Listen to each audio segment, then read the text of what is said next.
Assalamualaikum warahmatullahi wabarakatuh.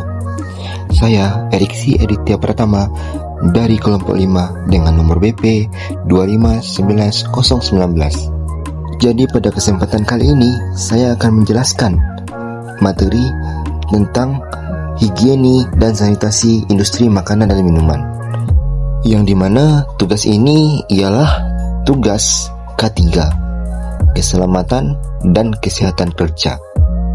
Baiklah, kita langsung saja ke materi yang pertama, yaitu definisi dan perbedaan dasar.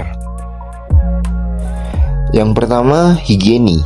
Higiene adalah upaya kesehatan preventif yang dimana menitik beratkan pada perilaku dan kebersihan individu, atau disebut dengan individu itu manusia, agar tidak mengontaminasi makanan.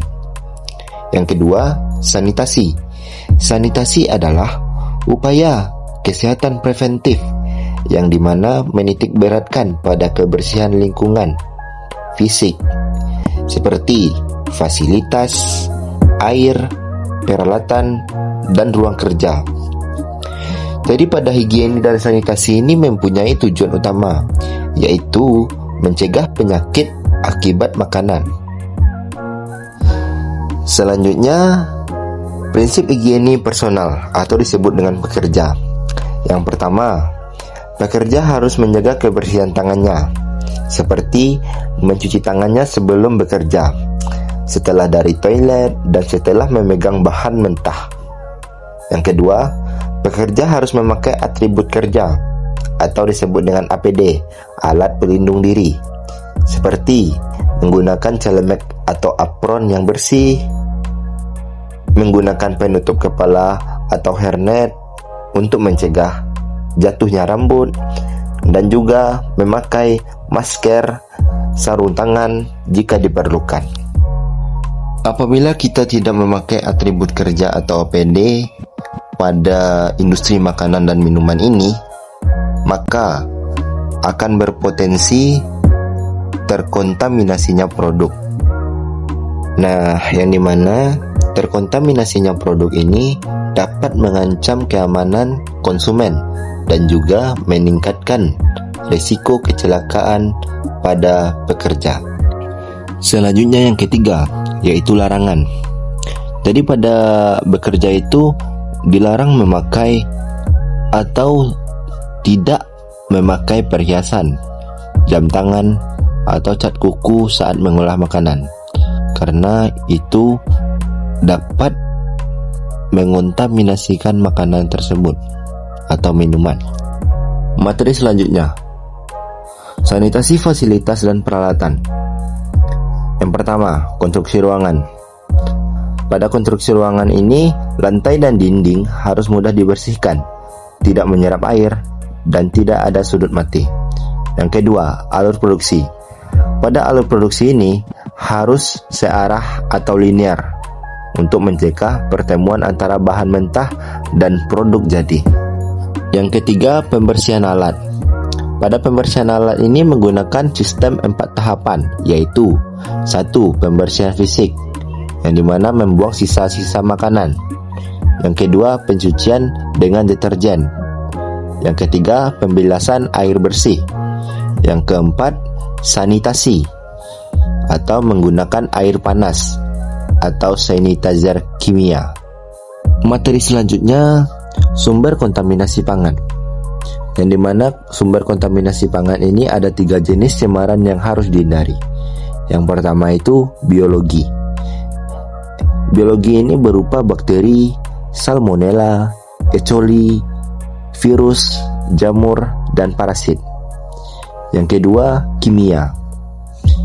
Kimia ini berupa sisa pembersihan, pestisida, logam berat, atau penggunaan BTP, bahan tambahan pangan yang berlebih.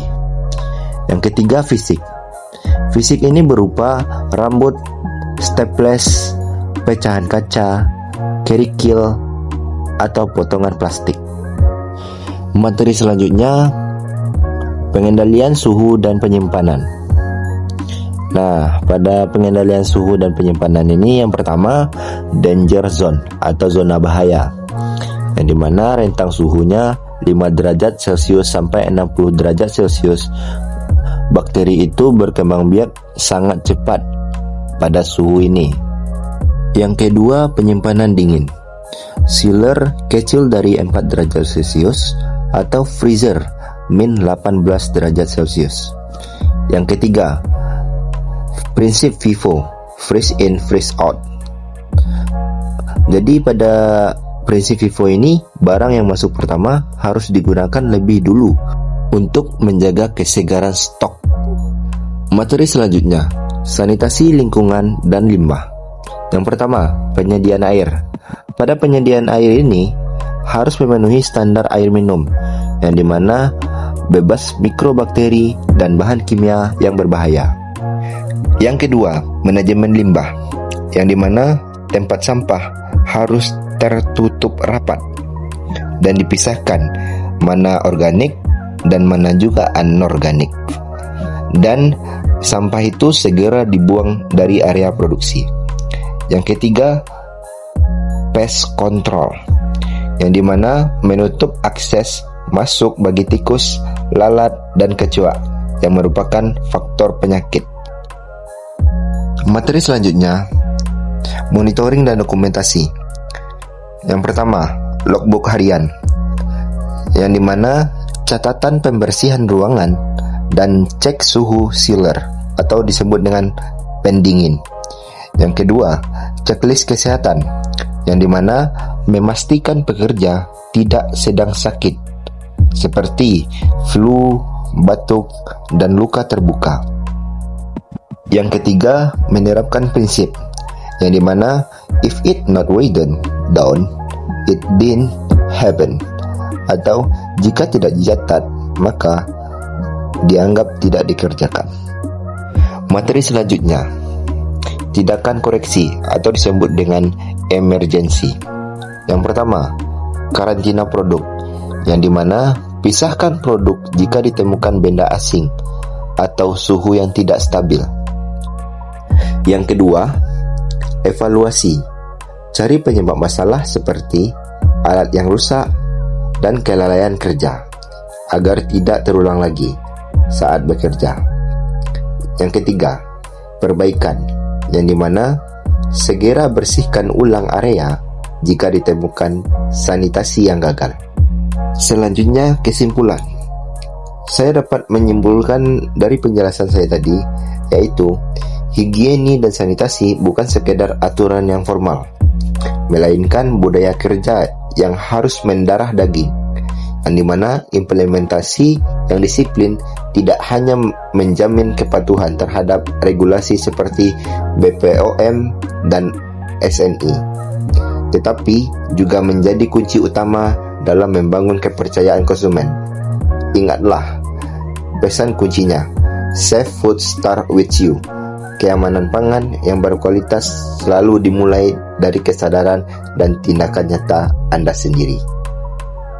Sekian dari penjelasan materi saya tentang higiene dan sanitasi industri makanan dan minuman. Saya akhiri dengan wabillahi taufik wal hidayah. Wassalamualaikum warahmatullahi wabarakatuh.